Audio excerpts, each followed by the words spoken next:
Donc bon, malgré tout, enfin, il y a plein de trucs qui m'ont un peu fatigué, donc je vais pas trop réagir dessus parce que c'est pas le moment ni le lieu, mais bon, entendez pas. Comme ça, là c'est bon. Ok, merci. Donc je suis pas pour les avant-gardes non plus, donc c'est bien de faire des camps, mais justement, au bout d'un moment, ça ne suffira pas. Le capitalisme ne s'écroulera pas de lui-même, toute la merde autour de nous ne s'écroulera pas d'elle-même, et ce ne sera pas uniquement en s'aimant très très fort que ça se passera. Donc aujourd'hui, il se passe des choses dans le monde qui sont très graves. On en parlait avec le texte sur la Pachamama, tout ça. Et à Montpellier, actuellement, Montpellier et sa zone, il y a beaucoup de choses qui se passent. Et c'est une chose dont j'ai envie de vous parler parce qu'elle me paraît évidente, même si elle n'a pas un rapport direct avec l'énergie. Je pense que de toute façon, toutes les luttes sont liées et aucune ne peut être chacun dans son côté. La lutte, c'est une globalité qui réunit tous les aspects de la société. Actuellement, on ne peut pas se dire qu'on est en lutte si on ne fait que parler d'énergie ou que parler de lutte contre le salarial ou des trucs comme ça. Donc, à Montpellier, il y a un projet qui est de raser un quartier au niveau de la ville, qui est le quartier de la Gare, qui fait partie des derniers quartiers, populaires de la Lille. Pour faire quoi? Pour construire un putain de centre commercial. Il y en a déjà beaucoup à Montpellier. Donc, là-dessus, je ne sais pas encore exactement.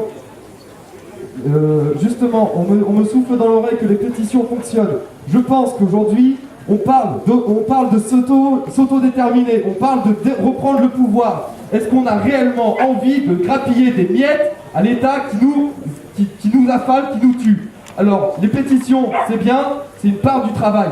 Après, il s'agit de construire des liens sociaux au centre de ces mouvements, de toutes ces perspectives de lutte. Il s'agit de lutter activement, il s'agit de s'organiser, il s'agit pas seulement de construire des camps, il s'agit de squatter des maisons, il s'agit de construire de la culture, il s'agit de tout ça. Donc la pétition, c'est un moyen d'action qui est... C'est pas la première, il n'y a pas de premier ou de dernier moyen d'action. Non mais je suis désolé, c'est ce qu'on me souffle dans l'oreille, ça m'agace un peu, bref. Je comprends aussi. Et donc, je vous informe de ce sujet-là parce qu'il me paraît assez essentiel. Raser un quartier populaire pour construire un centre commercial, s'il y a quoi que ça fait tiquer, c'est dommage.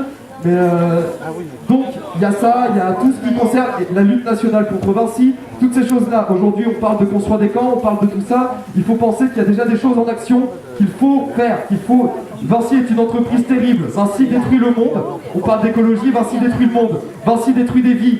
Vinci est une des pires saloperies qui existent au niveau des gros groupuscules capitalistes. Aujourd'hui, on a les moyens de lutter contre ça en s'autodéterminant, en s'autogérant.